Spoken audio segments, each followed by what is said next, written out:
Hello, ನಮಸ್ತೆ sir. ನಮಸ್ತೆ. ನಮಸ್ತೆ, ಹೇಳ್ರಮ್ಮ.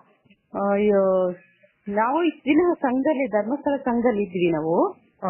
ಈಗ ಈ ಸೌಜನ್ಯ ಕೇಸಿಂದ ನಮಗೆಲ್ಲ ಸತ್ಯ ಗೊತ್ತಾಗಿ ನಾವು ಸಂಘ ಬಿಟ್ಟಿದೀವಿ. ಈಗ ಏನ್ ಮಾಡ್ತಾರೆ ಅಂದ್ರೆ ಸರ್, ಇದು ಎಸ್ ಟಿಗಳು ಅಂತ ಇರ್ತಾರಲ್ಲ ಸರ್, ಎಸ್ ಟಿಗಳ ಮೇಲೆ ಒಬ್ರು ಇರ್ತಾರ ನೋಡಿ, ಅವರೆಲ್ಲ ಜನನ ಏನ್ ಮಾಡ್ತಿದಾರೆ ಅಂದ್ರೆ ಈಗ ಆ ಕಡೆ ದಕ್ಷಿಣ ಕನ್ನಡ, ಉಡುಪಿಯಲ್ಲೆಲ್ಲ ಇವ್ರು ಬಂಡವಾಳ ಬಡ್ಡಿ ದಂಧೆ ಎಲ್ಲ ಗೊತ್ತಾಗಿದೆ ಜನಕ್ಕೆ. ಈ ಧರ್ಮಸ್ಥಳ ಸಂಘದ ವಿರುದ್ಧ ಜನ ಮಾತಾಡ್ತಿದ್ದಾರೆ, ಪ್ರಶ್ನೆ ಮಾಡ್ತಿದ್ದಾರೆ. ಯಾಕೆಂದ್ರೆ ಇಷ್ಟು ದಿನ ಜನಕ್ಕೆ ಅಷ್ಟು ಗೊತ್ತಿರ್ಲಿಲ್ಲ. ಏನಂದ್ರೆ ಮಂಜುನಾಥ ಫೋಟೋ ನೋಡಿದ ತಕ್ಷಣ ಎಲ್ಲರೂ ಮುಗ್ಧ ಜನರು, ಅಮಾಯಕರು, ಅವಿದ್ಯಾವಂತರು, ಬಡ ಜನರು, ಹಳ್ಳಿ ಜನ.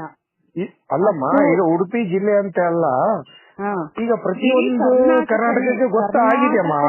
ಈಗ ಎಷ್ಟೋ ಸಂಘಗಳೆಲ್ಲ ನಾವ್ ಅಲ್ಲಿ ನಿಲ್ಸಿದ್ದಾರೆ. ಉಡುಪಿ ಜಿಲ್ಲೆ, ಈ ಕಡೆ ದಾವಣಗೆರೆ ಎಲ್ಲ ಬಂದಿದೆ. ಆದ್ರೆ ಈಗ ಇನ್ನೂ ಭಯ ಶುರುವಾಗಿದೆ ಅವರಿಗೆ, ಬಡ್ಡಿ ಮಕ್ಕಳಿಗೆ. ಯಾಕೆಂದ್ರೆ ಅವರು ನಿಯತ್ತಾಗಿ ಇದ್ದಿದ್ರೆ ಜನನ ಏನು ಕರೆಸಿ ಹೇಳೋ ಅವಶ್ಯಕತೆನೂ ಇರ್ತಿರ್ಲಿಲ್ಲ. ಜನನ್ ಕರೆಸಿ ಏನ್ ಹೇಳ್ತಿದ್ದಾರೆ ಅಂದ್ರೆ ಸರ್, ಅವರು ಮೀಟಿಂಗ್ ಐತೆ ಬರ್ರಿ ಅಂತ ಜನಗಳ ಸಂಘ ಸಾಲ ತಗೊಂಡಿರ್ತಾರಲ್ಲ ಹಳ್ಳಿ ಜನಗಳು, ಅವ್ರನ್ನ ಕರೆಸಿ ಏನ್ ಮಾಡ್ತಿದಾರೆ ಅಂದ್ರೆ, ಅವರು ಮೀಟಿಂಗ್ ಅಂತ ಒಂದು ನೆಪದಲ್ಲಿ ಜನನೆಲ್ಲ ಕರ್ಸ್ಕೊಂಡ್ ಕೂಡಾಕೊಂಡ್ಬಿಟ್ಟು, ಯಾರಾದ್ರೂ ಬಂದ್ ಕೇಳಿದ್ರೆ 14% ಅಂತ ಹೇಳ್ರಿ, ಆಮೇಲೆ ನಿಮಗೆ ಲೋನ್ ಯಾರು ಕೊಡ್ತಿರೋದು ಅಂದ್ರೆ ಬ್ಯಾಂಕ್ ಆಫ್ ಬರೋಡಾ ಅಂತ ಹೇಳಿ ಅಂತ ಜನಗಳು ಹೇಳ್ಕೊಡ್ತಿದ್ದಾರೆ.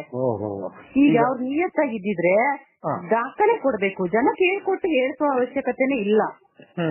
ಯಾರಾದ್ರೂ ಬಂದ್ ಕೇಳಿದ್ರೆ ಅವ್ರು ಡೈರೆಕ್ಟ್ ದಾಖಲೆ ಕೊಡ್ಲಿ, ಜನಕ್ಕೆ ಹೇಳೋಂಥದ್ದು ಏನು ಅವಶ್ಯಕತೆ ಇದೆ? ಯಾಕೆ ಹೇಳಿಲ್ಲ ಜನಕ್ಕೆ? ಎಷ್ಟು ವರ್ಷ ಆಗಿದೆ ಧರ್ಮಸ್ಥಳ ಸಂಘ ಸ್ಟಾರ್ಟ್ ಆಗಿ, ಇಷ್ಟು ವರ್ಷ ಏನೂ ಇಲ್ದಿದ್ದು ಇವಾಗ ಯಾಕೆ ಹೇಳ್ತಿದ್ದಾರೆ ಜನಕ್ಕೆ? ಯಾಕೆ ಇಷ್ಟು ವರ್ಷ ನಾವೆಲ್ಲ ಲೋನ್ಸ್ ಕೊಡ್ತಿದೀವಿ ಅಂತ ತಿಳಿಸೋದು ಅವ್ರ ಕರ್ತವ್ಯ ಆಗಿರ್ಲಿಲ್ವಾ? ಇಷ್ಟು ವರ್ಷ ಆದ್ಮೇಲೆ ಜನಕ್ಕೆ ಹೇಳ್ಬೇಕಾ ಅವರು? ಸರ್, ಇಷ್ಟು ವರ್ಷ ಆದ್ಮೇಲೆ ಹೇಳ್ಬೇಕಾ ಬ್ಯಾಂಕಿಂದ ಕೊಡ್ತಿದೀನಿ ನಿಮಗೆ ಅಂತ? ಸಾಲ ಸಂಘ ಶುರುವಾಗಿ ಎಷ್ಟು ವರ್ಷ ಆಯ್ತು? ತುಂಬಾ ವರ್ಷ. ಇಷ್ಟು ವರ್ಷ ಜನಕ್ಕೆ ಯಾಕೆ ಹೇಳಿಲ್ಲ? ಇವಾಗ ಯಾಕೆ ಹೇಳ್ತಿದ್ದಾರೆ ಜನಕ್ಕೆ? ಮೋಸ ಅಲ್ಲಮ್ಮ ಅದು. ಹೌದು, ಮೋಸ ಇರೋಷ್ಟೊತ್ತಿಗೆ ಜನನ್ನ ಈಗ ಇಷ್ಟು ವರ್ಷ ಬಡ್ಡಿ ದಂಧೆ, ಅಲ್ಲಿ ಲೋನ್ ಬರ್ಸುವಾಗ 14% ಕೊಡ್ತೀವಿ, ಕಮ್ಮಿ ಬಡ್ಡಿ ಕೊಡ್ತೀವಿ. ಸರ್, ಇನ್ನೊಂದು ಏನ್ ಹೇಳ್ತಾರಂದ್ರೆ, ಈ ಬಡ್ಡಿ ಮಕ್ಕಳು, ಈ ಧರ್ಮಸ್ಥಳ ಸಂಘದಲ್ಲಿ ಕೆಲಸ ಮಾಡೋ ಬಡ್ಡಿ ಮಕ್ಕಳು ಏನ್ ಹೇಳ್ತಾರಂದ್ರೆ, ಬಡ ಜನಗಳಿಗೆ, ಮುಗ್ಧರಿಗೆ, ನಿಮಗೆ ಧರ್ಮಸ್ಥಳ ಸಂಘದಲ್ಲಿ ಮಾತ್ರ ಲೋನ್ ಸಿಗೋದು, ಬೇರೆ ಯಾರು ಲೋನ್ ಕೊಡಲ್ಲ. ನಿಮ್ಗೆ ಎಲ್ಲಿ ಸಿಗುತ್ತೆ? ಯಾರು ಕೊಡ್ತಾರೆ ಲೋನು? ಲೋನ್ ಸಿಕ್ಕರೆ ಧರ್ಮಸ್ಥಳ ಸಂಘದಲ್ಲಿ ಮಾತ್ರ ನಿಮಗೆ ಲೋನ್ ಸಿಗೋದು, ಇನ್ಯಾರು ಲೋನ್ ಸಿಗಲ್ಲ, ಎಲ್ಲೂ ಸಿಗಲ್ಲ ಅಂತ ಈ ತರ ಎದುರಿಸಿದ್ದಾರೆ.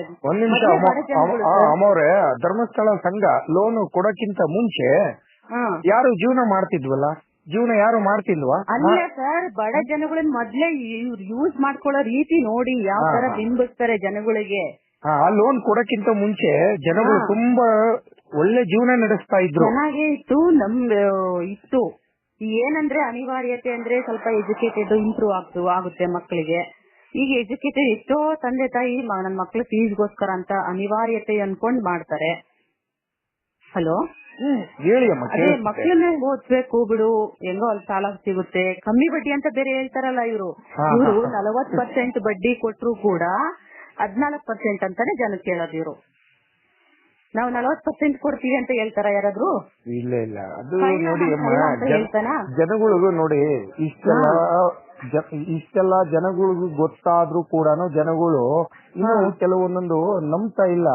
ಆದ್ರೆ ಅಣ್ಣಪ್ಪ ಮಂಜುನಾಥ ಸ್ವಾಮಿನೇ ಒಂದು ಟೈಮಲ್ಲಿ ಅವ್ರಿಗೆ ನಂಬುವಂತ ಪರಿಸ್ಥಿತಿ ಜನಗಳು ಮನಸ್ಸಿಗೆ ಜನನ ಆ ತರ ಇದು ಮಾಡಿದ್ದಾರೆ ಸರ್. ನೋಡಿ ಇನ್ನೂ ಜಾಸ್ತಿ ಆಗಿದೆ. ಈಗ ಯಾವಾಗ ಸೌಜನ್ಯ ಕೇಸಿಂದ ಇವರು ಬಂಡವಾಳ ಎಲ್ಲ ಬಯಲಾಯ್ತೋ, ಮತ್ತೆ ಬಡ್ಡಿ ದಂಧೆ ಎಲ್ಲ ಬಯಲಾಗ್ತಾ ಬರ್ತಿದ್ಯೋ, ಇವಾಗ ಇನ್ನೂ ಜಾಸ್ತಿ ಶುರು ಮಾಡ್ಕೊಂಡಿದ್ದಾರೆ ಜನಗಳನ್ನ ಬಲೆಗೆ ಹಾಕೊಳಕ್ಕೆ. ಮುಗ್ಧ ಜನಗಳನ್ನ ಇನ್ನೂ ಬಳಸ್ಕೊತಿದ್ದಾರೆ ಜನಗಳಿಗೆ ಹೇಳ್ಕೊಟ್ಟು. ಹೌದು, ನಿಜ. ಬಂದು ಕೇಳಿದ್ರೆ 14% ಅಂತ ಹೇಳ್ರಿ, ಮತ್ತೆ ನಿಮ್ ಲೋನ್ ಕೊಡ್ತಿರೋದು ಯಾರಂದ್ರೆ ಬ್ಯಾಂಕ್ ಆಫ್ ಬರೋಡಾ ಅಂತ ಹೇಳ್ರಿ ಅಂತ ಈ ಬಡ್ಡಿ ಮಕ್ಕಳು ಹೇಳೋ ಅವಶ್ಯಕತೆ ಏನಿದೆ? ದಾಖಲೆ ಕೊಡ್ಲಿ, ಅವ್ರು ಹೇಳೋದೇ ಬೇಡ. ಹೌದು, ನಿಜ. ದಾಖಲೆ ಕೊಡ್ಲಿ, ಎಷ್ಟು ಪರ್ಸೆಂಟ್ ಯಾವ ಬ್ಯಾಂಕು ಅಂತ ಪ್ರೂಫ್ ಕೊಡ್ಬೇಕು ಅವರು. ಮುಗ್ಧ ಜನಗಳಿಗೆ, ಅಮಾಯಕರಿಗೆ ತಲೆ ತುಂಬೋದಲ್ಲ. ಈಗ ಅವ್ರಿಗೇನ್ ಗೊತ್ತಾ? ಈಗ ಅದೇ ಜನಗಳಿಗೆ 14% ಅಂತ ಬಾಯಿಂದ ಹೇಳಿಸ್ಬೋದು. ಅದೇ ಹೇಳಿರೋ ಜನಕ್ಕೇನೆ ಲೆಕ್ಕ ಗೊತ್ತಿಲ್ಲ. ಅಲ್ಲಿ ನನ್ ಬಡ್ಡಿ ಎಷ್ಟು ಹೋಗ್ತಿದೆ, ಅಲ್ಲಿ ಎಷ್ಟು ಕಟ್ತಾ ಇದೀನಿ ಅನ್ನೋದೇ ಗೊತ್ತಿಲ್ಲ ಅವರಿಗೆ. ನೋಡಿ ಅಮ್ಮಾರೆ, ದುಡ್ಡು ಲೆಕ್ಕನೇ ಗೊತ್ತಿದ್ದರು ಅವಿದ್ಯಾವಂತ ಜನಗಳ ಹತ್ರ ಬಾಯಿಂದ ಹೇಳ್ಸೋಕ್ ಪ್ರಯತ್ನ ಮಾಡ್ತಾರಂದ್ರೆ ಈ ಬಡ್ಡಿ ಬೇವರ್ಸಿಗಳು ಎಷ್ಟು ಅಲ್ಕಟ್ ಜನಗಳು ಎಷ್ಟು ಅನ್ಯಾಯ ಮಾಡ್ತಿದಾರೆ ಜನಗಳಿಗೆ. ನೋಡಿ ಅಮ್ಮವ್ರೆ, ದುಡ್ಡು ಕೊಡ್ತಿರೋದು ಬಡ್ಡಿ ತಿಂದಿದ್ದು ಆಯ್ತು, ಇವಾಗ ಅದೇ ಜನಗಳಿಂದ ಇವ್ರು ಬಚಾವ್ ಆಗೋಕೆ ನೋಡ್ತಿದ್ದಾರೆ. ನೋಡಿ ಅಮ್ಮವ್ರೆ, ಧರ್ಮಸ್ಥಳ ಮಂಜುನಾಥ ಅಣ್ಣಪ್ಪ ಸ್ವಾಮಿ ನಮ್ಮ ದೇವರು, ನಾವು ಒಪ್ಕೊಳ್ಳೋಣ. ಆದ್ರೆ ಅಲ್ಲಿನ ದುಡ್ಡು ಕೊಡ್ತಾರಲ್ಲ, ಅದು ದುಡ್ಡು ನಮ್ದೇ ಅಮ್ಮ. ನಾವು ಹಾಕಿ ಆ ಡಬ್ಬಿಗೆ ಕಾಣಿಕೆ ಹಾಕಿದ್ಮೇಲೆ ನಮಗೆ ಆ ದುಡ್ಡು ಕೊಡಕ್ಕೆ ಇದು ಮಾಡಿದ್ರು. ಸರ್ ಇನ್ನೊಂದು ಹೇಳ್ಬೇಕಂದ್ರೆ, ಇವನು ಯಾವನವನು ಕಚ್ಚೆವನು ಅವನೇನಂತ ಸೌಜನ್ಯ ನ್ಯಾಯಕ್ಕೋಸ್ಕರ ಹೋರಾಟ ಮಾಡಿದ್ರೆ ಹೋರಾಟಗಾರರಿಗೆ ಆ ಕಚ್ಚೆವನು ಏನಂತ ಬೋಳಿದ, ಇದಿದೆ ಧರ್ಮ ಹಿಂದೂ ಕ್ಷೇತ್ರದ ಮೇಲೆ ಅವಮಾನ ಮಾಡ್ತಿದ್ದಾರೆ, ಅಪಪ್ರಚಾರ ಮಾಡ್ತಿದ್ದಾರೆ ಅಂತ ಬೋಗಳಿದ ತಾನೆ ಅವನು. ಹೌದಮ್ಮ, ಬೋಳಿ ಮಗ ಬೋಗಳಿದ ತಾನೆ ಅವನು. ಹೌದೌದು, ಹಿಂದೂ ಕ್ಷೇತ್ರ ಅಂತ ಅವನ ಬಾಯಿಂದ ಬಂತು. ಅದೇ ಕಚ್ಚವನು ಕೋರ್ಟ್ ಅಲ್ಲಿ ಏನಂತ ಬೋಗಳಿತಾನ, ಲಾಯರ್ ಇಟ್ಟಿದಾನವನು, ಅದು ಹಿಂದೂ ಕ್ಷೇತ್ರ ಧರ್ಮ ದೇವಾಲಯನೇ ಅಲ್ಲ, ಅಲ್ಲಿ ಹಿಂದೂಗಳಿಗೆ ಯಾವ ಪೂಜೆ ಮಾಡೋಕ್ ಯಾವ ಹಕ್ಕುನೇ ಇಲ್ಲ ಅಂತ ಮತ್ತೆ ಅಲ್ಲಿ ಬೋಗಳ್ತಾರೆ. ಇಲ್ಲಿ ಯಾವ ತರ ಜನನ ಬಳಸ್ಕೊಂಡ ಇವನು?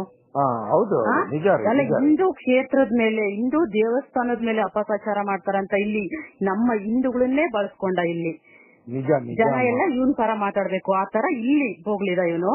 ಅಲ್ಲಿ ಕೋರ್ಟ್ ಅಲ್ಲಿ ಏನಂತ ನೋಟಿಸ್ ಬಂದಿದೆ ಮಾಡಿದರೆ, ಅದು ಹಿಂದೂಗಳು ಧಾರ್ಮಿಕ ಕೇಂದ್ರನೇ ಅಲ್ಲ, ಅಲ್ಲಿ ಹಿಂದೂಗಳಿಗೆ ಯಾವ ಹಕ್ಕು ಇಲ್ಲ ಅಂತ ಅಲ್ಲಿ ಮಾಡ್ತಿದ್ದಾನೆ ಇವನ್ಗೆ. ಮತ್ತೆ ಇವಾಗ ಹಿಂದೂಗಳು ಏನ್ ತಗೊಂಡ್ ಹೊಡಿಬೇಕು ಇವನ್ನ? ಇಲ್ಲಿ ಈ ತರ ಇಲ್ಲೊಂದ್ ಮಾತು, ಕೋರ್ಟ್ ಅಲ್ಲಿ ಒಂದ್ ಮಾತು ಇವಂದು, ಮತ್ತೆ ಇದು ಹಿಂದೂಗಳು ಇವಾಗ ಏನ್ ತಗೊಂಡ್ ಹೊಡಿಬೇಕು ಇವನನ್ನ? ಇವ್ನ ಸುಮ್ಮನೆ ಬಿಡ್ಬೇಕ? ಮತ್ತೆ ಟೈಮ್ ಇದೆಯಮ್ಮ, ಅದು ನೋಡಿ ಅಮ್ಮ ಅವರೇ, ಅದು ಅಂತ್ಯ ಅಂತ ಒಂದು ಟೈಮ್ ಇರುತ್ತೆ. ಅದಕ್ಕೆ ಇಷ್ಟು ಗೊತ್ತಾಗಲ್ಲ ಜನಗಳಿಗೆ, ಇದೇ ಸಾಕು ಸರ್, ಇಷ್ಟು ಗೊತ್ತಾಗಲ್ಲ. ಇವ್ನು ನಿಯತ್ತಾಗಿದ್ದವನಾಗಿದ್ರೆ ಅಲ್ಲೊಂದು ಇಲ್ಲೊಂದು ಜನಗಳಿಗೆ ನಂಬಿಸೋದೊಂದು, ಅಲ್ಲಿ ಕೋರ್ಟ್ ಅಲ್ಲಿ ಮಾಡೋದೊಂದು, ಅವನು ಜನಗಳಿಗೆ ಇಷ್ಟಾದ್ರೂ ಸತ್ಯ ಗೊತ್ತಾಗಬೇಕಲ್ಲ ಸರ್. ಇವನು ನಡವಳಿಕೆ, ಇವನು ಒಳ್ಳೆನೋ ಕೆಟ್ಟವನೋ, ಇಲ್ಲೊಂದು ಅಲ್ಲೊಂದು ಹೇಳಿದಾನಂತ ನೋಡಿ. ಮಹೇಶ್ ಅಣ್ಣವರು ಬೈಲಿ ಬಂತು, ಇನ್ನ ಇಂಥವು ಎಷ್ಟು ಇದಾವ ನಾವು ಯಾರಿಗ್ ಗೊತ್ತು? ಮಹೇಶ್ ಅಣ್ಣವರು ಸುಮ್ನೆ ಅವರು ಹೇಳ್ತಾರೆ ದುಡ್ಡು ತಗೊಂಡಿದ್ದಾರೆ, ಅವ್ರು ಮಹೇಶ್ ಅಣ್ಣವರು ದುಡ್ಡು ತಗೊಂಡಿದ್ದಾರೆ ಅಂತಂದು. ದುಡ್ಡು ತಗೊಂಡು ಅವ್ರು ಏನಾದ್ರು ಇಷ್ಟು ಅನ್ಯಾಯ ವಿರುದ್ಧ ಹೋರಾಡ್ಬೇಕು ಅಂತ ಹೇಳಿದ್ರೆ ಅವರು ಯಾವಾಗ ಅವ್ರು ಸುಮ್ನೆ ಆಗ್ತಿದ್ರು. ಅವರು ದುಡ್ಡು ಏನಾದ್ರು ತಗೊಂಡಿದ್ರೆ ಹೌದು, ಅವರು ದುಡ್ಡೇ ಮುಟ್ಟಿಲ್ಲ ಪಾಪ, ಸುಮ್ನೆ ಅಂತ ಬಿಡಿ ಸರ್. ಇಲ್ಲೇ ಇದೆಲ್ಲ ನ್ಯಾಯ ಕೇಳಕ್ಕೆ, ಅವನ್ನ ಕೊಳ್ಪಟ್ಟೆ ಇಟ್ಕೊಂಡು ಕೇಳೋದಕ್ಕೆ. ನೀನ್ ಇಲ್ಲೇನಂತ ಬೋಗಳಿದ್ಯಾ, ಹಿಂದೂ ಧಾರ್ಮಿಕ ಕ್ಷೇತ್ರಕ್ಕೆ ಅಪಮಾನ ಮಾಡ್ತೀರಂತ ಬೋಗಳಿದ್ದ ನೀನೆ, ಕೋರ್ಟ್ ಅಲ್ಲಿ ಏನಂತ ಬೋಗಳಿದ್ಯಾ, ನೋಟಿಸ್ ಮಾಡಿದ್ಯಾ ಅಂತ ಕೇಳಕ್ ಇಲ್ಲೇ ಐತಲ್ಲ ಸರ್ ಉತ್ತರ. ಹೌದ್ರಿ, ಇಲ್ಲೇ ಐತಲ್ಲ ಕೇಳಕ್, ಅವನನ್ನ ಕೊಳ್ಪಟ್ಟೆ ಇಟ್ಕೊಂಡು ಕೇಳ್ಬೇಕಲ್ಲ ಜನ ಹಿಂದೂಗಳು. ನಿಜಮ್ಮ, ನಿಜ ಅಮ್ಮ, ಅದನ್ನ ನಾನು ಕೇಳ್ತಿದ್ದೀನಿ. ನಿಜ ಅಮ್ಮ.